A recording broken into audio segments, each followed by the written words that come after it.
کافی دیر سوچنے کے بعد اس نے ارادہ کیا تھا کہ اب وہ اس حویلی کی بہو ہے، بھلے ہی اسے یہاں پر وہ بہو کی اہمیت نہ دی گئی ہو، مگر اس کے باوجود بھی وہ زریان خان کی بیوی ہے، اور زریان خان کی بیوی ہونے کے ناطے وہ اس کی زندگی کے پچھلے کچھ سالوں کا راز معلوم کر کے ہی رہے گی۔ اس نے سوچ لیا تھا کہ اب اسے آگے کیا کرنا ہے۔ کپڑے استری کر کے اس نے ہینگر پر ٹانگے تھے اور پھر کمرے میں لے گئی تھی۔ وہ جانتی تھی کہ آج وہ سارا دن گھر پر رہنے والا ہے، اس لیے آج تو اسے کسی قسم کا کوئی ثبوت نہ مل سکا تھا اور نہ ہی مل سکتا تھا، اس لیے وہ خاموش ہو گئی۔ وہ شدت سے دوسرے دن کا انتظار کرنے لگی تھی۔ دوسرے روز صبح ہوتے ہی وہ آفس کے لیے تیار ہوا، آفس چلا گیا، جبکہ وہ گھر کے سارے کام کاج ختم کرنے کے بعد صفائیاں کرنے لگی تھی، اور اس کمرے کی صفائی خاص طور پر اس نے کرنی تھی جہاں اس نے کل زریان خان کو بیٹھے دیکھا تھا۔ سب کام ختم کر لینے کے بعد اس نے ادھر ادھر دیکھا، کوئی بھی کہیں نہیں تھا۔ موقع پاتے ہی وہ صفائی کرتے کرتے اسٹڈی روم تک آئی تھی، پھر سے مڑ کر ادھر ادھر دیکھا، کوئی بھی موجود نہیں تھا۔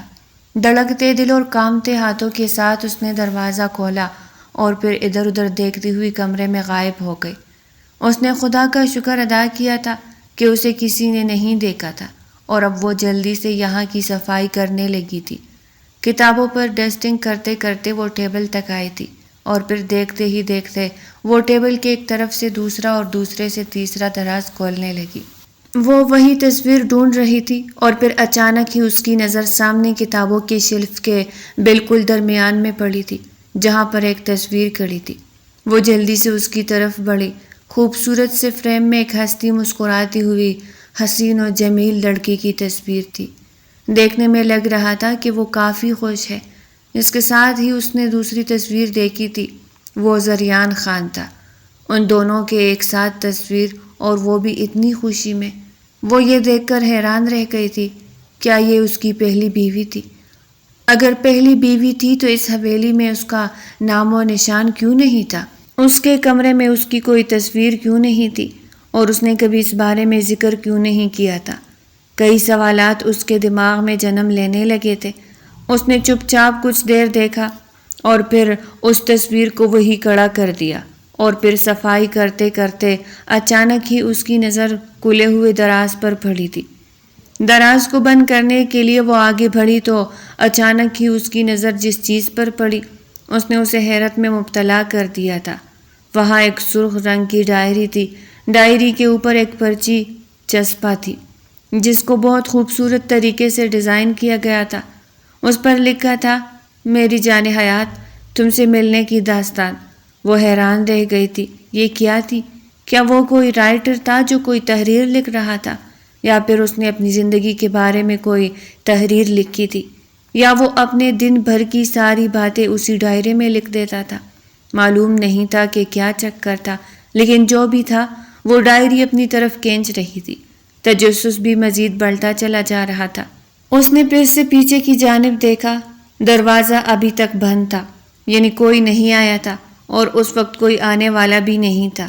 یوں بھی وہ مطمئن تھی، اگر کوئی آ بھی جاتا تو وہ یہ کہہ سکتی تھی کہ وہ یہاں کی صفائی کر رہی تھی، لیکن زریان کو تو وہ یہ بہانہ بھی نہیں بنا سکتی تھی۔ خیر جو بھی تھا، اس نے کسی چیز کی پرواہ کیے بغیر وہ ڈائری اٹھائی اور خاموشی سے اس کے ورق پلٹنے لگی۔ دھیرے دھیرے اس کی نظر ان صفحات پر پڑ گئی تھی اور اس کے چہرے کے تاثرات میں تبدیلی آتی گئی۔ پہلے جو تجسس تھا وہ دکھ اور درد کی کیفیت میں ملتا جا رہا تھا۔ حیرانگی اور تجسس بھی مزید برقرار تھا۔ اس سے پہلے کہ وہ کچھ پورا کرتی، اچانک ہی پیچھے سے آ کر کسی نے اس کے ہاتھ سے وہ ڈائری کھینچ لی۔ وہ کب آیا تھا، کیسے آیا تھا؟ دروازے کی آہٹ بھی نہ سن سکی تھی، وہ بس اسی ڈائری میں کھوئی ہوئی تھی۔ تمہاری ہمت کیسے ہوئی میرے اسٹڈی روم میں آنے کی؟ وہ غصے سے بھرپور لہجے میں اسے کہا جانے والی نظروں سے دیکھ رہا تھا، جبکہ مہوش کو یوں لگا جیسے اب وہ قبر میں ہی جا سوئے گی، کیونکہ سامنے کھڑا شخص اس قدر غصے میں تھا کہ عین ممکن تھا کہ وہ اسے جان سے مار ڈالتا۔ میں یہاں پر صفائی کرنے آئی تو مجھے یہ مل گئی، وہ اٹک اٹک کر بولی تھی۔ میں نے منع کیا ہوا ہے کہ یہاں کوئی میری چیز کو ہاتھ نہیں لگائے گا۔ ادھر اگر صفائی کروانی بھی ہوتی ہے تو میں خود اپنی نگرانی میں کرواتا ہوں۔ اور ان چیزوں کو چونے کا مطلب کیا ہے؟ یہ تو دراز میں تھی اور تمہارے ہاتھ میں کیسے آئی؟ اس کا مطلب یہی ہے کہ تم یہاں پر کچھ ڈھونڈنے کی کوشش کر رہی تھی، بتاؤ مجھے۔ وہ اس کے بازو سے پکڑ کر اسے قریب کرتا ہوا اس کی آنکھوں میں آنکھیں دیکھ کر بول رہا تھا۔ زریان کی آنکھوں سے یوں لگ رہا تھا جیسے شعلے ٹپک رہے ہو۔ آنکھیں سرخ ہو چکی تھی اور چہرہ غصے کے مارے مزید سرخ پڑتا جا رہا تھا۔ اسے یوں دیکھ کر مہوش کو اسے بہت خوف آیا۔ وہ کچھ بول نہ پائی تھی۔ دفع ہو جاؤ یہاں سے، دوبارہ تم مجھے یہاں پر دکھائی مت دینا۔ یہ کہتے ہوئے اس نے اس کے بازو کو پکڑا اور ایک جھٹکے سے اسے باہر پھینک دیا۔ مہوش کی آنکھوں سے آنسو جاری ہو گئے تھے۔ کیا اس شخص کی زندگی میں صرف نوکرانی جیسی ہوں؟ کیا مجھے صرف ایسا ہی سسرال ملنا تھا؟ کہتے ہیں جو لڑکیاں اپنی ذات کو قسمت اور خدا کے حوالے کر دیتی ہے پھر خدا انہیں کبھی بے مراد واپس نہیں لوٹاتا، مگر میرے ساتھ تو ایسا نہیں ہوا۔ میں تو ہمیشہ سے ہی بے مراد رہی۔ جب سے اس گھر میں آئی ہوں ان لوگوں کے یہی رویے سہتی آ رہی ہوں کہ ان لوگوں کے لیے صرف روپیہ پیسہ معنی رکھتا ہے۔ کیا کسی انسان کے جذبات معنی نہیں رکھتے؟ کیا میں اس قابل بھی نہیں کہ یہ شخص مجھے اپنی زندگی کی کوئی سچائی بتا سکے؟ چاہے جو بھی ہو، میں شرعاً اور قانوناً اس کی بیوی ہی تو ہوں۔ اس نے قرب سے اپنے دکھتے ہوئے بازو کو سہلاتے ہوئے سوچا تھا۔ چپ چاپ وہ ڈسٹنگ کا کپڑا اٹھا کر اب اپنے کمرے کی طرف چل دی تھی۔ جو ڈائری ابھی اس نے پڑھی تھی اس نے اسے مزید دکھی کر دیا تھا۔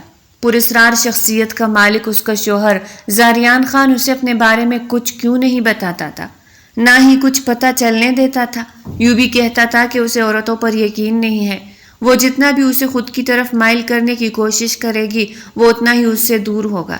یہ تو وہ اچھے طریقے سے جانتی تھی، مگر کیا کرتی؟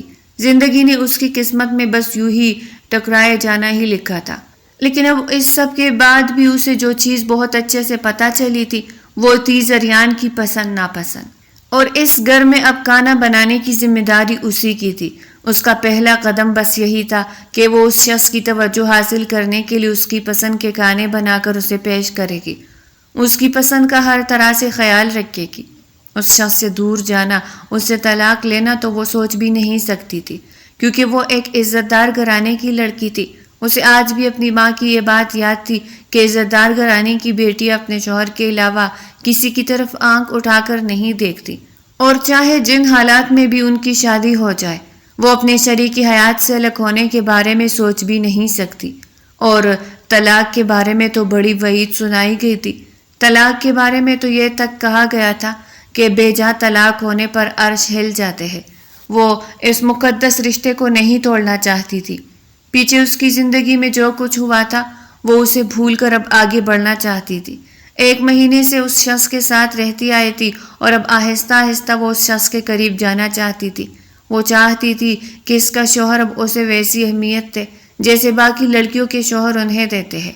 اسے اپنی ماں کی یہ بات بھی یاد آئی تھی کہ چاہے جتنی بھی نفرت ہو، محبت اور توجہ کے ساتھ اس نفرت کو محبت میں بدلا جا سکتا ہے، اور اب وہ وہی حربہ آزمانے جا رہی تھی۔ کمرے میں آ کر چپ چاپ آنسو بہانے کے بعد کافی دیر بعد جب اس کا دل ہلکا ہوا تو وہ باہر آئی تھی۔ ڈائننگ ٹیبل پر کھانا لگا کر اس نے سب کو کھانے کے لیے بلایا تھا، جبکہ ابھی تک اسے یہ سمجھ نہیں آئی تھی کہ زریان واپس کیوں آئے تھے۔ زریان کے اسٹڈی روم میں جانے کی اجازت صرف اور صرف ارباز خان کو تھی۔ ڈائننگ ٹیبل پر جب کھانا لگ چکا تو ارباز خان اسے بلانے کے لیے اسٹڈی روم گیا تھا، جبکہ وہ کچن میں کام کر رہی تھی۔ وہ دونوں اسٹڈی روم سے لے کر ڈائننگ ٹیبل پر آتے ہوئے کوئی بات کر رہے تھے، اور مہوش کی سماعت ان دونوں کی طرف لگی ہوئی تھی۔ بابا جان، یہ کافی پیچیدہ مسئلہ ہے، اسی بارے میں تو میں گھر واپس آیا ہوں، لیکن کب سے میں فائل ڈھونڈنے کی کوشش کر رہا ہوں، مجھے وہ فائل ہی نہیں مل رہی۔ لیکن بابا جان، میں آپ سے یہ بات ضرور کرنا چاہوں گا، اگر یہ زمین ہمارے نام پر ہوئی تو میں اس کے بارے میں ضرور ایکشن لوں گا اور اسے کسی کو دیکھنے تک نہیں دوں گا، لیکن اگر یہ زمین ان کی ہوئی تو میں اپنی جان پر کھیل کر بھی ان کا حق ان کو واپس لوٹاؤں گا۔ اس نے اٹل لہجے میں ڈائننگ ٹیبل کی ایک کرسی پر بیٹھتے ہوئے کہا۔ تو ارباز خان نے کہا جانے والی نظروں سے اسے دیکھا۔ یہ تم کیا کہہ رہے ہو؟ یہ زمین ہماری ہے، چاہے جس کے نام پر بھی ہو، مگر قبضہ ہمارا ہے۔ میں اس زمین کو کسی صورت ان کو واپس نہیں کروں گا، سمجھے تم؟ میرا نام ارباز خان ہے، اس پورے علاقے میں چلتا ہے، اس نام سے 40 میل دور تک بھی لوگ تر تر کانپنے لگ جاتے ہیں۔ اگر میرا اپنا بیٹا یہ کام کرے گا تو پھر میں لوگوں کو ڈراؤں گا دھمکاؤں گا کیسے؟ لوگ کیسے مجھ سے دب کر رہیں گے؟ ہم سردار ہیں، سردار، اور سرداروں کی بات اٹل ہوتی ہے۔ سردار کی مٹھی میں جب تک ان لوگوں کی گردنیں ہو تو یہ سردار کے سامنے جھکے رہتے ہیں، لیکن جب یہی سردار اپنی مٹھی کھول لیتا ہے اور ان لوگوں کو آزادی دے دیتا ہے نا، تو یہ لوگ سر پر چڑھ جاتے ہیں، دب کر نہیں رہتے، ہماری برابری کرنے کی کوشش کرتے ہیں۔ اسی وجہ سے یہاں پر میں نے اسکول بنانے کی اجازت نہیں دی۔ آج تک کبھی ایسا نہیں ہوا کہ اس پورے گاؤں کا کوئی بھی انسان حویلی کے بچوں کی برابری کر سکے۔ تو پھر یہ تم کیسے کر سکتے ہو کہ تم یہ زمین اسے واپس دے دو؟ اگر تم نے یہ زمین اسے واپس دی تو کل کو اور بہت سے سر اٹھائیں گے، اور یوں تو ہماری ساری زمینیں لوگوں میں چلی جائیں گی اور ہم سردار سے بھکاری بن جائیں گے۔ میں اس چیز کی اجازت تمہیں نہیں دوں گا زریان خان۔ ارباز خان کی لالچ بھری آواز پورے ڈائننگ روم میں گونج رہی تھی، جبکہ کچن میں کام کرتی مہوش کے ہاتھ تھام گئے تھے۔ کتنا خباثت بھرا تھا اس شخص کے ذہن میں، لیکن اب وہ زریان کی بات کا انتظار کر رہی تھی۔ بابا جان، چاہے جو بھی ہو جائے، میں کسی کے حق پر قبضہ نہیں جمانا چاہتا۔ میں حقدار کو اس کا حق واپس لوٹاؤں گا اور یہ میرا آخری فیصلہ ہے، اس نے اٹل لہجے میں کہا تو مہوش کو حیرانگی ہوئی تھی۔ وہ بھی تو ارباز خان کا ہی بیٹا تھا نا؟ پھر اس کے اور ارباز خان کے لہجے، برتاؤ اور باتوں میں زمین آسمان کا فرق کیوں تھا؟ میں نے یہ سارے معاملات تمہارے ہاتھ میں دے کر شاید غلطی کی تھی۔ یہ سب کچھ میں نے تمہارے ہاتھ میں اس لیے نہیں دیا تھا کہ تم سب کچھ نیلام کرتے پھرو۔ جو سب کچھ میں نے اتنا عرصہ لگا کر حاصل کیا ہے، تم ایک لمحے میں اس سے دوسروں کو دے دو گے؟ ایسا تو میں ہرگز نہیں ہونے دوں گا۔ ارباز خان کی آواز اونچی ہو رہی تھی۔ اگر آپ ارباز خان ہے، اپنی ضد کے پکے ہیں، تو میں بھی آپ کا بیٹا ہوں بابا جان، مجھ سے بھی یہی امید رکھیے گا۔ میں ایک بات کا پکا ہوں، حق اور سچ کا ساتھ دیتا ہوں، اس لیے میں کسی کے حق پر ڈیرا جما کر نہیں بیٹھنا چاہتا۔ جس کا حق ہوگا اسے ہی ملے گا۔ اور اگر یہ زمین آپ کے نام پر ہے تو پھر آپ کو نہیں ڈرنا چاہیے اور نہ ہی ایسی باتیں کرنی چاہیے بابا جان۔ وہ ٹیبل پر ہاتھ مارتا کھڑا ہو گیا تھا۔ زریان خان، تم حد سے بڑھ رہے ہو۔ ارباز خان بھڑک اٹھا تھا۔ بابا جان، میرا فیصلہ اٹل ہے، میں نے کہہ دیا سو کہہ دیا، میں کسی کا حق نہیں کھا سکتا۔ اور فوراً ہی وہ وہاں سے اپنا موبائل اٹھاتا ہوا اوپر اپنے کمرے کی طرف بڑھ گیا تھا۔ ڈائننگ ٹیبل کی فضا ایک دم سے تناؤ کا شکار ہو چکی تھی۔ یہ باپ بیٹا جو ہر جگہ پر ایک ساتھ ہوتے تھے، اس بات پر کیوں لڑ رہے تھے؟ اس نے باہر جان کر دیکھا۔ ارباز خان اپنے دونوں ہاتھوں کو ایک دوسرے کے ساتھ پیوست کیے اپنی کہنیاں ٹیبل پر ٹکائے وہ اسے بھری نظروں سے ادھر ادھر دیکھ رہا تھا، جیسے وہ بے بس ہو گیا ہو اور اس کے پاس کچھ کرنے کا کوئی راستہ نہ رہا ہو۔ اس کی لڑائی اپنے بیٹے سے تھی، باقی لوگوں سے وہ تو لڑ سکتا تھا، لیکن اپنے بیٹے سے کیسے لڑتا؟ لے جاؤ یہ سب کچھ اٹھا کر۔ نہیں کھانا میں نے کھانا۔ وہ غصے سے اٹھا اور اپنے کمرے کی طرف چل دیا۔ مہوش خاموشی سے سر جھٹک کے رہ گئی۔ ساری چیزیں اٹھا کر اس نے فریزر میں رکھ دی تھی اور پھر اس کی پسند کی بریانی بنانے لگی۔ وہ جانتی تھی کہ اس موڈ میں اس کا خوشگوار لمحہ وہی ہو سکتا ہے جب وہ اپنا کوئی من پسند کھانا کھائے، لیکن وہ دل ہی دل میں یوں بھی ڈر رہی تھی کہ اگر وہ اس کے پاس لے بھی جائے تو وہ غصے میں اتنا پاگل ہوا کھڑا ہوگا تو کیا وہ اس کی بہت عزت افزائی کرے گا؟ اس کے ہاتھ سے بریانی لے کر بسم اللہ کر کے کھا لے گا۔ یہ وہ جانتی تھی کہ ایسا نہیں ہوگا، مگر اس کے باوجود بھی ایک آس جو اس کے دل میں جل رہی تھی۔ اس نے جلدی سے بریانی بنائی اور پھر ایک پلیٹ میں ڈالتے ہوئی ساتھ پانی لیے وہ اوپر اپنے کمرے کی طرف چلی آئی تھی۔ دروازہ بند تھا۔ اس نے ہینڈل پر ہاتھ رکھا تو دروازہ کھلتا چلا گیا۔ وہ اپنی پینٹ کی جیبوں میں دونوں ہاتھ گھسائے منہ میں سگریٹ لیے چپ چاپ کھڑکی کے سامنے کھڑا تھا۔ سارے کمرے میں سگریٹ کی بو پھیلی ہوئی تھی۔ اس نے پہلی بار اس شخص کو سگریٹ پیتے دیکھا تھا۔ میں آپ کے لیے بریانی لائی ہوں، آپ کو پسند ہے نا؟ میں نے خود اپنے ہاتھوں سے بنائی ہے۔ آپ نے صبح سے کچھ نہیں کھایا پیا، تھوڑا سا کھا لے؟ اس نے ہاتھ مروڑتے ہوئے کہا تو وہ اس کی بات پر پیچھے مڑا۔ نہیں کھانا، مجھے لے جاؤ واپس۔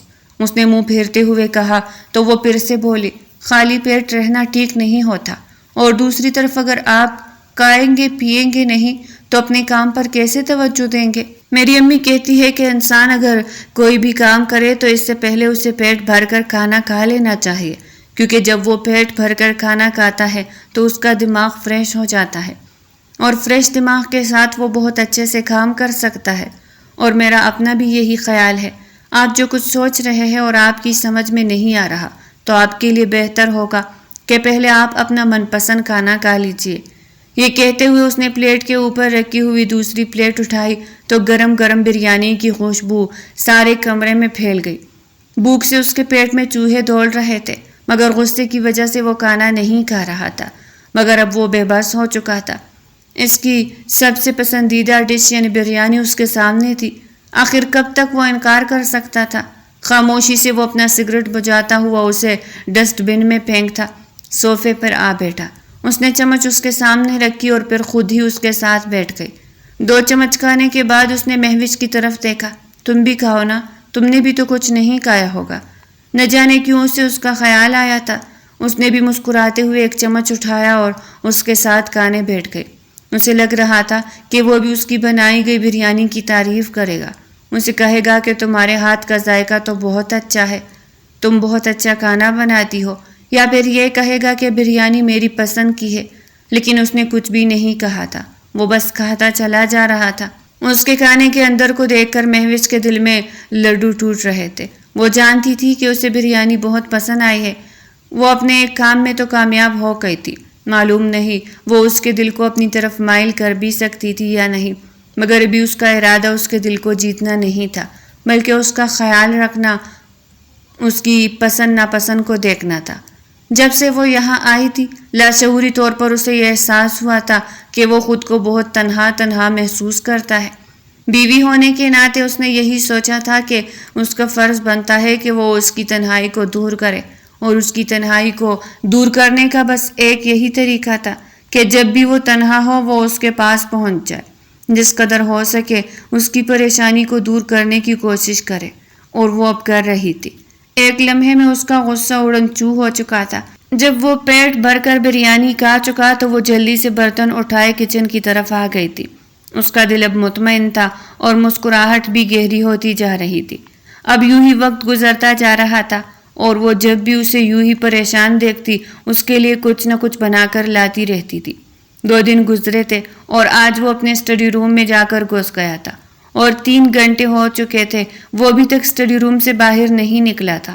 مہوش تھی کہ اپنے کاموں سے فارغ ہی نہیں ہو پا رہی تھی کہ وہ اس کے پاس چلی جاتی۔ اسے یاد آیا تھا کہ اس کی ڈائری میں یہ بھی لکھا تھا کہ اسے ایک کھیر بہت پسند تھی۔ آج اس نے ارادہ کیا تھا کہ وہ اس کے لیے کھیر بنائے گی۔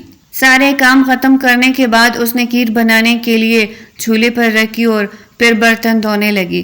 جب تک برتن دھلنے تھے تب تک کھیر بھی پک جانی تھی، اس لیے وہ مطمئن تھی۔ برتن دھونے کے بعد اس نے چیک کیا تو کھیر بن چکی تھی۔ اس نے کھیر ایک برتن میں ڈالی اور اسے فریج میں رکھنے ہی والی تھی جب اس نے اسٹڈی روم سے اسے باہر نکلتے دیکھا۔ دوسری طرف اپنے کمرے سے باہر نکلتے ہوئے ارباز خان نے بھی زریان کو دیکھ لیا تھا۔ رکو زریان، مجھے بات کرنی ہے تم سے۔ وہ کچن تک پہنچا جب ارباز خان نے اسے آواز دے کر روک لیا۔ وہ وہی پیچھے مڑا۔ پھر سے کیا کر دیا میں نے بابا جان؟ وہ بیزاری سے بولا تھا۔ دونوں کچن تک جا پہنچے تھے۔ تم نے وہ زمین اس غریب کو دے دی؟ تم جانتے ہو وہ برسوں سے ہمارے نیچے کام کر رہا ہے۔ آج تم نے اس کی زمین اسے واپس دے کر اچھا نہیں کیا۔ وہ کیسے اکڑ کر ہمارے سامنے چلتا ہے، تمہیں پتہ بھی ہے؟ اس کی اکڑ اس کے غرور کو توڑنا تھا اور تم نے کیا کر دیا؟ وہ غصے سے بھرا ہوا تھا، جبکہ زریان پر کوئی فرق نہیں پڑا تھا۔ ان دونوں کو یوں ایک دوسرے کے خلاف دیکھ کر اس کے ہاتھ کانپنے لگے تھے۔ وہ جو فریج میں اس وقت کھیر رکھنے کے لیے جا رہی تھی اس کے قدم وہی ساخت ہو گئے۔ وہ خاموشی سے ان دونوں کو دیکھ رہی تھی۔ بابا جان، یہ زمین ان کی تھی اور یہ ان کا حق تھا۔ نہ جانے کتنے برسوں سے آپ نے ان کی زمین پر قبضہ کر رکھا تھا۔ یہ مت بھولے بابا جان کہ کسی اور کا حق کھانے سے ہمارے رزق میں کوئی برکت نہیں پڑتی۔ خدا کی لعنت ہوتی ہے دوسروں کے حق کھانے پر۔ اس کی بہت بڑی وعید سنائی گئی ہے، اس لیے میں کسی کے حق پر قبضہ نہیں جمانا چاہتا۔ میرے دل نے جو کہا میں نے وہی کیا۔ اس کے لیے مجھے آپ کے خلاف بھی جانا پڑا بابا جان تو میں چلا جاؤں گا، مجھے کوئی پرواہ نہیں ہے۔ وہ غصے سے مٹھیاں بھینچ کر بولا تھا، یہ تم اچھا نہیں کر رہے زریان، تم میرے بیٹے ہو اور میرے بیٹے ہونے کا ناجائز فائدہ اٹھا رہے ہو۔ ارباز خان کا غصہ مزید بڑھتا چلا جا رہا تھا، جبکہ اب زریان بھی آہستہ آہستہ باپ سے بدتمیزی کرنے پہ اتر رہا تھا۔ بابا جان، میں آپ کا بیٹا ہوں اور آپ کی بہت عزت کرتا ہوں، خدا را مجھے مجبور مت کرے کہ میں ہر لحاظ بھول جاؤں۔ میں نے آپ کو پہلے بھی کہا تھا، کسی کے دل میں اگر گر کرنا ہے تو پھر ان لوگوں کو اپنا بنا کر دیکھے۔ اب یہ لوگ جو آپ کے سامنے تھر تھر کانپنے لگتے ہیں، اسے آپ اپنی طاقت سمجھتے ہیں، لیکن اگر ان لوگوں کے ساتھ آپ رحم سے پیش آئے نا تو یہ لوگ آپ کے سامنے عزت کے ساتھ جھکیں گے، آپ کی عزت کریں گے، آپ کا ہر کہا مانیں گے۔ آپ کے خوف و ہراس سے وہ اپنا راستہ نہیں بدل لیں گے۔ اور معاف کیجیے گا بابا جان، میں آپ جیسا انسان ہرگز نہیں بننا چاہتا، اس لیے میں جو کر رہا ہوں وہ مجھے کرنے دے۔ یہ کہتے ہوئے اس نے قدم آگے بڑھا دیے تھے، جبکہ ارباز خان غصے سے تلملا اٹھا تھا۔ وہ اسے تو کچھ نہ کہہ پایا تھا، مگر اس نے اپنے دائیں طرف دیکھا جہاں بت بنی کھڑی مہوش اپنے ہاتھ میں گرم گرم کھیر کا پیالہ لیے خوف سے تر تر کانپ رہی تھی۔ ان دونوں باپ بیٹے کے اس ناچاکی نے اسے بہت جھنجھوڑ کے رکھ دیا تھا۔ تم یہاں کڑی میرا منہ کیا دیکھ رہی ہو؟ دفع ہو جاؤ یہاں سے۔ اور یہ کیا تم نے ہاتھ میں پکڑا ہوا ہے؟ تمہارے باپ کے پیسے آتے ہیں کہ تم طرح طرح کے پکوان بناتی ہو؟ یہ کہتے ہوئے اس نے وہی کھیر کا پیالہ اس کے ہاتھ پر الٹ دیا اور اس کی بلند و بھانگ چیخیں نکلنے لگی۔ اس کا سارا ہاتھ جل چکا تھا، اس پر گرم گرم کھیر ابھی تک لگی ہوئی تھی۔ وہ اس تکلیف کو بیان بھی نہیں کر سکتی تھی جو اس وقت اس کے ہاتھ جلنے سے ہو رہی تھی۔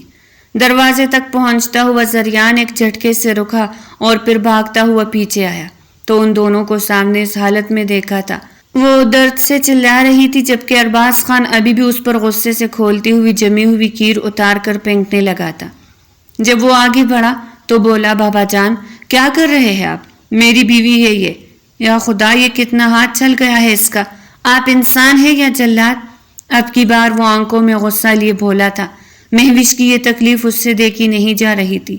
وہ اپنے منہ سے اس پہ پھونک مار رہا تھا، جبکہ ارباز خان کے پتیلا پکڑے ہوئے ہاتھ وہی کے وہی رہ گئے۔ وہ اسے جلدی سے اپنے ساتھ لیے اپنے کمرے میں چلا آیا اور اپنی جیب میں سے رومال نکال کر اس کے ہاتھ کو صاف کرنے لگا۔ کمرے تک پہنچتے پہنچتے مہوش کا سارا چہرہ آنسو سے تر ہو چکا تھا۔ بہت زیادہ جل رہا ہے کیا؟ تم بھی پاگل ہو، گرم گرم ہی ہاتھ میں لے کر کون کھڑا ہوتا ہے؟ اور جانتی بھی ہو کہ بابا جس قدر غصے کے تیز ہے، اور تم سے تو ویسے بھی انہیں گھناتی ہے، تمہیں دیکھ کر وہ ویسے بھی مزید جل جاتے ہیں۔ کیا ضرورت تھی ان کے سامنے کھیر اٹھا کر کھڑے ہونے کی؟ دیکھ لیا نتیجہ؟ وہ اسے آہستہ آواز میں تھوڑا تھوڑا ڈانٹ رہا تھا۔ اس کی اس ڈانٹ میں فکر واضح تھی جو مہوش کے لیے حیران کن اور خوشگوار تھی۔ وہ جلدی سے دراز کھولتا ہوا اس میں سے مرہم نکال کر اس کی جلی ہوئی جگہ پر جلانے لگا۔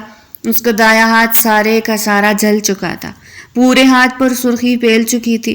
اس نے آہستگی سے مرہم اس کے ہاتھ پر لگایا تو اس نے لمبی سسکی بھری تھی۔ کیا ہوا؟ بہت درد ہو رہا ہے، چلو ڈاکٹر کے پاس چلتے ہیں۔ وہ اسے اٹھاتے ہوئے بولا تو اس نے نفی میں سر ہلا دیا۔ نہیں، بس ٹھیک ہے، مرہم سے کچھ ٹھنڈک پڑ رہی ہے، اس نے آہستگی سے کہا۔ اس کی اس بات پر وہ بھی خاموش ہو کر اسے آہستہ آہستہ مرہم لگانے لگا۔ دھیرے دھیرے وہ اس کے ہاتھ پر پھونک مار رہا تھا۔ مہوش کو یہ فکر کرنے والا زریان بہت اچھا لگا تھا۔ وہ اسے ٹکٹکی باندھے دیکھتی رہی۔ اسے یقین نہیں آیا تھا کہ اس سخت چہرے کے پیچھے اس قدر نرم انسان چھپا ہوا تھا، ایسا انسان جو کسی کا حق نہیں کہتا تھا، جو کسی کو تکلیف میں نہیں دیکھ سکتا تھا، مگر اس کے باوجود بھی وہ زندگی کے کچھ حقائق سے ابھی بھی کنارہ کش تھا۔ ان میں سے ایک حقیقت خود مہوش تھی جس سے وہ نظریں چراتا تھا، جبکہ یہ حقیقت تھی کہ وہ اس کی بیوی ہے اور ساری زندگی اس نے اس کے ساتھ ہی گزارنی ہے۔ مرہم لگانے کے بعد وہ اٹھا ہی تھا جب وہ بولی، میں نے آپ کے لیے خاص طور پر کھیر بنائی تھی، آپ کو بہت پسند تھی نا، آپ تھک چکے تھے، اپنی لنچ بھی نہیں کی تھی، میں نے سوچا کیوں نہ میں آپ کے لیے کھیر ہی بنا دوں، لیکن مجھے کیا پتا تھا کہ یہ سب ہو جائے گا۔ اس نے نظریں جھکاتے ہوئے کہا تو اس کے ساتھ کھڑے ہوئے زریان نے حیرانگی سے اس کی جانب دیکھا۔ اس کے چہرے پر مسکراہٹ گہری ہو گئی تھی۔ کوئی بات نہیں، جب ٹھیک ہو جاؤ تو مجھے بہت سارا کھانا بنا کر کھلانا، بہت ساری کھیر کھاؤں گا میں، لیکن فی الحال تم نے کوئی کام نہیں کرنا، میں کسی کام سے باہر جا رہا ہوں، واپس آؤ تو تم مجھے یہاں آرام کرتے ہوئے دکھائی دو۔ اگر تم کوئی کام کر رہی ہو تو مجھ سے برا کوئی نہیں ہوگا۔ اس نے سر کے خم سے ہاں میں ہلا دیا، لیکن وہ جانتی تھی کہ گھر کا کام اس کے علاوہ اور کوئی نہیں کرے گا۔ وہ جلدی سے کمرے سے باہر نکل گیا اور وہ خاموشی سے اپنے بیڈ پر ٹیک لگائے بیٹھی تھی۔ اسے کچھ سمجھ نہیں آ رہا تھا کہ وہ کیا کرے، لیکن اب اس کا دل مسرور ہو رہا تھا۔ جس شخص کے لیے اس نے خود کو بدل لیا تھا، اس شخص کے دل میں آہستہ آہستہ وہ گھر کر رہی تھی۔ اگر ایسا نہ ہوتا تو کیا وہ شخص اس کے جلنے پر اس طرح تڑپ جاتا، اس طریقے سے اسے مرہم لگاتا اور اس کی فکر کرتا؟ ایسا تو نہیں تھا۔ آخرکار اب 2 مہینے ہونے والے تھے ان دونوں کو ایک ساتھ، اور کسی کی عادت لگ جانے میں تو بس ایک لمحہ ہی کافی تھا۔ جانے کب بیڈ کے ٹیک لگائے وہ سوتی رہی، اسے نیند آ گئی، اسے کچھ پتہ ہی نہ چلا۔ اس کی آنکھ ایک شور سے کھلی تھی۔ اس نے سر اٹھا کر دیکھا تو کمرے کا دروازہ کھلا تھا اور ارباز خان اس کے سر پہ کھڑا تھا۔ مہارانی، تمہیں یہاں آرام کرنے کے لیے نہیں لائے، تم اس گھر میں کام والی سے بھی بدتر ہو، سمجھی؟ تم میرے بیٹے کی ذرا سی اہمیت دینے کو یہ مت سمجھ لینا کہ اس نے تمہیں اپنی زندگی میں جگہ دے دی ہے۔ میں نے ابھی بھی کسی ملازمہ سے کوئی کام نہیں کروایا۔ جاؤ جا کر برتن دھو، اور خبردار اگر تم نے میرے بیٹے کے قریب جانے کی بھی کوشش کی۔ وہ اسے انگلی دکھاتے ہوئے بول رہا تھا۔ اس کا دل زور زور سے دھڑکنے لگا۔ وہ خاموشی سے اٹھی اور کچن کی طرف چل دی تھی۔ کچن کی کھڑکی سے اس نے باہر دیکھا تو اندھیرا پھیل رہا تھا۔ اس کا مطلب یہ تھا کہ رات ہونے والی تھی، یعنی اس نے ابھی کھانے کا انتظام بھی کرنا تھا۔ اس نے سبھی برتن ایک ساتھ کیے اور انہیں دھونے لگی۔ گھر میں کسی نے کچھ بنا کر مزید بھی کھایا تھا، جس کے برتن اور زیادہ میلے ہوئے پڑے تھے۔ وہ حیران رہ گئی۔ اس نے تو سارے کے سارے برتن دھو کے رکھ دیے تھے، پھر یہ برتن، یہ چائے، یہ سالن وغیرہ۔ اسے حیرانگی ہو رہی تھی، مگر اس کے باوجود بھی اس نے خاموشی سے وہ سبھی برتن دھونا شروع کر دیے۔ اس کے ہاتھ پر پھٹی لگی ہوئی تھی، مگر اس کے باوجود بھی ہاتھ مزید جل رہا تھا۔ جتنا جتنا وہ پانی کے قریب جاتا، اس میں جلن مزید بڑھتی جاتی تھی۔ اس سے پہلے کہ وہ سارے برتن دھو کر کھانا بنانے لگتی، اسے پورچ میں گاڑی کھڑے ہونے کی آواز سنائی دی۔ اس کا مطلب یہی تھا کہ زریان واپس لوٹا تھا۔ کچھ لمحوں بعد زریان نے اسے کھڑکی سے دیکھا۔ وہ وہاں برتن دھو رہی تھی۔ وہ غصے میں بپرتا ہوا وہاں تک آیا تھا۔ میں نے تمہیں منع بھی کیا تھا کہ تم نے کوئی کام نہیں کرنا، اور پھر تم کام پر شروع ہو گئی ہو۔ ہاتھ دیکھو اپنا، اور یہ دیکھو پٹی بھی گیلی کر لی ہے تم نے۔ یہ کہتے ہوئے اس نے اس کی پٹی کھولی تو اس کے پیروں تلے سے زمین نکل گئی۔ اس کے سارے ہاتھ پہ چھالے پڑ چکے تھے، جن سے آہستہ آہستہ خون بھی رسنے لگا تھا۔ دیکھ رہی ہو کیا حشر ہو گیا ہے تمہارے ہاتھ کا؟ چلو، کوئی کام نہیں کرنا تم نے، لائبہ۔ وہ اسے غصے سے کہتا ہوا ملازموں کو آواز دینے لگا۔ لائبہ جو کہیں کام کر رہی تھی، وہ جلدی سے بھاگتی ہوئی آئی۔ جی صاحب جی، اس نے مدبانہ انداز سے ہاتھ باندھتے ہوئے کہا تو وہ بولا، آج کا کھانا تم بناؤ گی اور یہ برتن بھی سمیٹو، اور ہاں، آج سے مہوش گھر کا کوئی کام نہیں کرے گی۔ یہ اس گھر کی بہو ہے اور اسے اس کا حق ملنا چاہیے۔ ابھی یہی بات ہو رہی تھی کہ ارباز خان پھر سے سر پہ آ کڑا ہوا۔ کسی عام گھرانے سے آئی ہوئی، اور وہ بھی کرس کے اوز آئی ہوئی لڑکی سے تم نے شادی تو کر لی، مگر اسے اس گھر کی بہو ہونے کا کوئی حق نہیں ہے۔ میں نے اسے گھر کی بہو تسلیم نہیں کیا، اور گھر کے کام تو یہی کرے گی، وہ سختی سے بولا۔ مہوش کوئی کام کو ہاتھ نہیں لگائے گی، اس نے آنکھوں میں اشتعال لیے ہوئے کہا تو ارباز خان ایک لمحے کے لیے ٹھٹک گیا۔ چلو تم میرے ساتھ۔ وہ اسے اس کے ہاتھ سے پکڑتا ہوا گاڑی کی طرف بڑھا اور اسے اسپتال لے گیا۔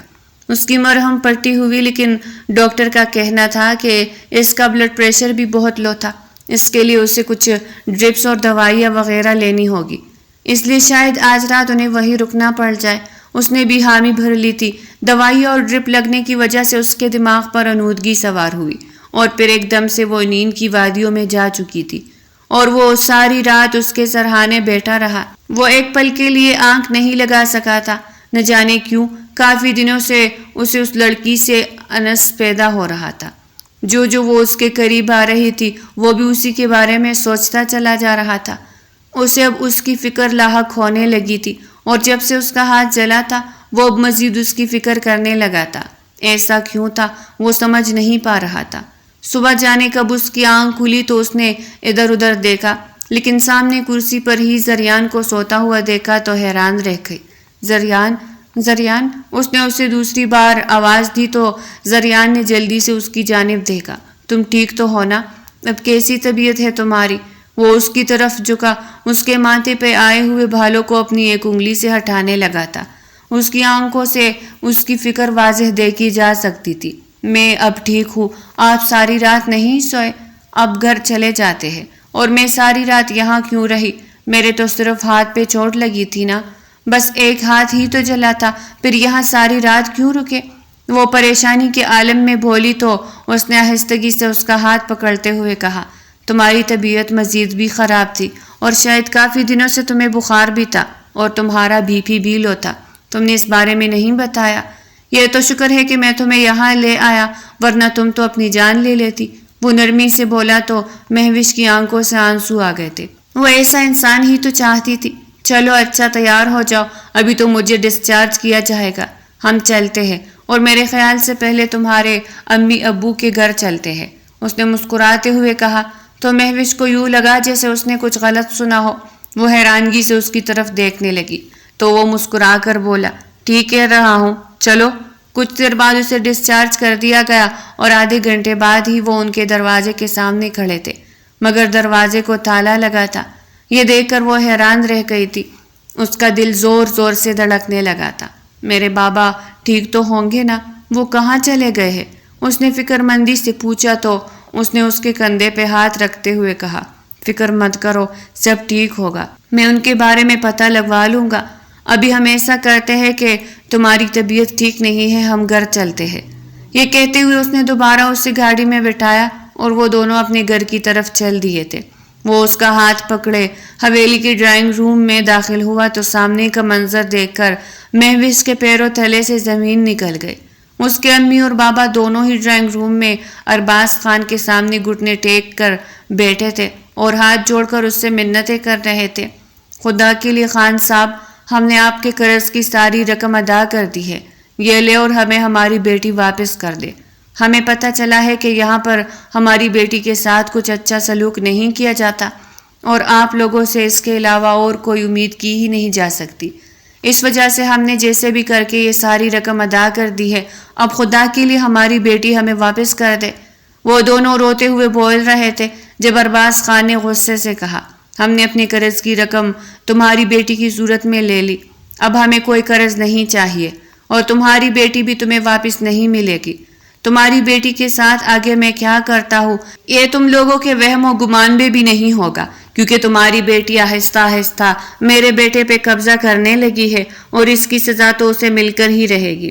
وہ غصے سے بولا اور تبھی ان کی سماعتوں سے زریان کی آواز ٹکرائی، میری بیوی کے ساتھ آپ کچھ نہیں کر سکتے، میں نے اس کے ساتھ بہت غلط کر لیا، مانا کہ میری زندگی میں آنے والی پچھلی لڑکی عائشہ نے مجھے بہت دکھ دیے، وہ مجھے چھوڑ کے چلی گئی کسی اور کے لیے اور اس کے جانے کا غم میں ابھی تک منا رہا تھا، مگر اس کی میں نے بہت سزا دی ہے مہوش کو۔ مہوش نے یہ ثابت کر دیا کہ ہر لڑکی ایک جیسی نہیں ہوتی۔ اب میں مہوش کو کبھی نہیں چھوڑوں گا اور آپ میری بیوی کے ساتھ کچھ کر کے تو دیکھے، پھر دیکھے کہ اس کا انجام کیا ہوتا ہے۔ وہ اس کا ہاتھ پکڑے دھیرے دھیرے ان کی طرف بڑھ رہا تھا۔ ان دونوں نے مہوش اور زریان کو ایک ساتھ دیکھا تو جلدی سے اٹھ کھڑے ہوئے۔ مہوش کی آنکھوں میں خوشی سے آنسو چمکنے لگے۔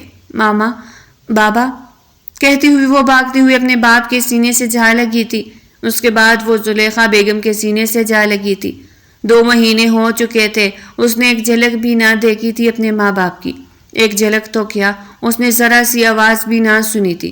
اسے لگا تھا کہ شاید وہ ہمیشہ کے لیے اپنے ماں باپ سے دور ہو گئی ہے، مگر وہ نہیں جانتی تھی کہ اس کی قسمت اسے ماں باپ سے کبھی جدا نہیں کرے گی۔ اس کی قسمت اس پہ کس قدر مہربان ہونے والی ہے یہ وہ نہیں جانتی تھی۔ بیٹا تم ٹھیک تو ہو نا؟ یہ تمہارے ہاتھ پہ کیا ہوا؟ زلیخا بیگم نے فکر مندی سے پوچھا تو وہ خاموش ہو گئی۔ بیٹا بس چلو، ہم نے قرض کی ساری رقم ادا کر دی ہے۔ تمہارے بابا نے لون لیا، قرضہ لیا، جو کچھ بھی کیا، مگر ان کا یہ قرضہ اتار دیا ہے۔ اب تم ہمیشہ ہمارے ساتھ رہو گی، ہم سب کچھ برداشت کر سکتے ہیں، مگر تمہاری جدائی کبھی برداشت نہیں کر سکتے بیٹا۔ وہ اس کے چہرے پر ہاتھ پھیرتے ہوئے بولی تو وہ پھر سے ان کے سینے سے لگ گئی۔ دیکھیں آنٹی، یہ رقم آپ کو دینے کی کوئی ضرورت نہیں ہے، یہ آپ نے جہاں سے لی ہے انہیں واپس کر دے اور اب اپنی بیٹی کو بھی لے جا سکتی ہے۔ یہ اپنی مرضی کی مالک ہے، میں کسی پہ زبردستی دھونس نہیں جمانا چاہتا۔ اگر یہ آپ لوگوں کے ساتھ جانا چاہتی ہے تو جا سکتی ہے، اگر میرے ساتھ رہنا چاہتی ہے تو رہ سکتی ہے، میں اس پہ زبردستی نہیں کروں گا اور آپ کا قرض بھی معاف کر دیا ہے۔ میں جانتا ہوں کہ میرے بابا سے بہت بڑی غلطیاں ہوئی ہیں، لیکن میں انہیں سدھارنے کی کوشش کر رہا ہوں تاکہ اگلے جہان میں میرے بابا کو اس بات پر معاف کر دیا جائے کہ اس کا بیٹا اچھا تھا، اس کی تربیت اچھی تھی۔ میں اپنے باپ کی آخرت کے لیے یہ بھی کر سکتا ہوں، آپ یہ رقم لے جا سکتے ہیں۔ ارباز خان خاموش ہو کر رہ گیا تھا، اسے اپنے بیٹے کی یہ بات دل پہ لگتی ہوئی محسوس ہوئی، لیکن وہ خاموش ہو گیا، وہ اب کچھ بول بھی نہیں سکتا تھا۔ بہت شکریہ بیٹا، ہم ساری زندگی تمہارے احسان مند رہیں گے، مہوش کے بابا نے کہا تو اس نے بھی مسکراتے ہوئے ان کی طرف دیکھا۔ پھر وہ ساری رقم اٹھاتے ہوئے انہوں نے اپنی بیٹی کا ہاتھ پکڑا اور جیسے ہی زلیخا بیگم نے کہا چلو بیٹا اب ہماری آزمائش ختم ہو گئی تو مہوش ہاتھ چھڑا کے جلدی سے زریان کی طرف بھاگی تھی۔ اس نے پھر سے زریان کا ہاتھ پکڑ لیا تھا۔ امی میں زریان کو چھوڑ کر کبھی نہیں جاؤں گی۔ زریان آپ کچھ بولے نا، میں کچھ اور کر ہی نہیں سکتی، چاہے جن حالات میں بھی ہمارا نکاح ہوا ہے، مگر میں آپ کو چھوڑنے کا سوچ بھی نہیں سکتی، وہ روتے ہوئے بولی تو زریان نے اس کے ہاتھ پر ہاتھ رکھا مگر خاموش رہا۔ اب کی بار زریان اسے ٹک ٹکی باندھے دیکھ رہا تھا۔ ماما میں سمجھ سکتی ہوں آپ کے درد کو، مگر اب میں زریان سے محبت کرنے لگی ہوں، میں انہیں چھوڑ کے نہیں جا سکتی، وہ ہچکیوں سے بولی تو زلیخا بیگم نے اس کے سر پہ ہاتھ رکھتے ہوئے کہا مجھے بہت خوشی ہو رہی ہے کہ میری بیٹی اتنی سعادت مند ہے، وہ اپنے شوہر سے اس قدر محبت کرتی ہے، مگر بیٹا تمہیں گھر سے دلہن بنا کر رخصت کرنے کا تو ہمارا خواب ہی رہ گیا نا۔ میں نے تو نہ جانے تمہارے بارے میں کتنے سپنے دیکھ رکھے تھے، ہماری تو بس اکلوتی اولاد ہی تم ہو، وہ بڑھتے جذبات سے بولی تو زریان نے مسکراتے ہوئے اس کا ہاتھ زلیخا بیگم کے ہاتھ میں دیتے ہوئے کہا آپ اپنی بیٹی کو تیار کر دینا، میں اسے دلہن بنا کر لینے آؤں گا، چاہے آپ جتنے بھی مہمانوں کو بلوا لے، اور کل ہمارا ولیمہ بھی ہوگا اور سب کچھ بہت شاندار ہوگا، آپ کے سارے خواب پورے ہوں گے۔ اس نے مسکراتے ہوئے کہا تو مہوش نے اس کی طرف دیکھا، وہ پیار بھری نظروں سے اسے دیکھ رہا تھا۔ اس کا مطلب واضح تھا کہ اس کا پیار پورے اعتماد پھر سے جڑ گیا تھا۔ مہوش کو ایک دم سے اس کی ڈائری پر لکھا ہوا وہ آخری جملہ یاد آیا، مجھے نہیں لگتا کہ دوبارہ کوئی میری زندگی میں ایسا آئے جو پھر سے مجھے مسکرانے پر مجبور کر دے۔ مہوش بہت اچھی ہے، وہ میرا بہت خیال رکھتی ہے، اگر شاید کوئی انسان پھر سے میری محبت کے قابل ہوا تو وہ مہوش ہوگی۔ اس کے ساتھ ہی ڈائری کے اگلے صفحات ختم ہو چکے تھے۔ عائشہ کی بے وفائی سہی جا چکی تھی، وہ مسکراتے ہوئے اپنے والدین کے ساتھ آ گئی تھی اور اب وہ کمرے میں بیٹھی اس کا انتظار کر رہی تھی۔ جب وہ اس کے پاس آیا تو بولا تمہارے مبارک قدموں سے ہمارے گھر میں ہر طرف روشنی پھیل گئی ہے مہوش، تم جانتی ہو آج بابا نے مجھ سے معافی مانگی اور بابا کا کہنا ہے کہ آج سے وہ ایک اچھے انسان کی طرح برتاؤ کریں گے۔ جن کی زمینوں پر انہوں نے قبضے کر رکھے تھے، تمہارا ہماری زندگی میں آنا شاید کسی معجزے سے کم نہیں۔ اگر تم نہ آتی تو میری زندگی پھر سے گلزار نہ بن سکتی۔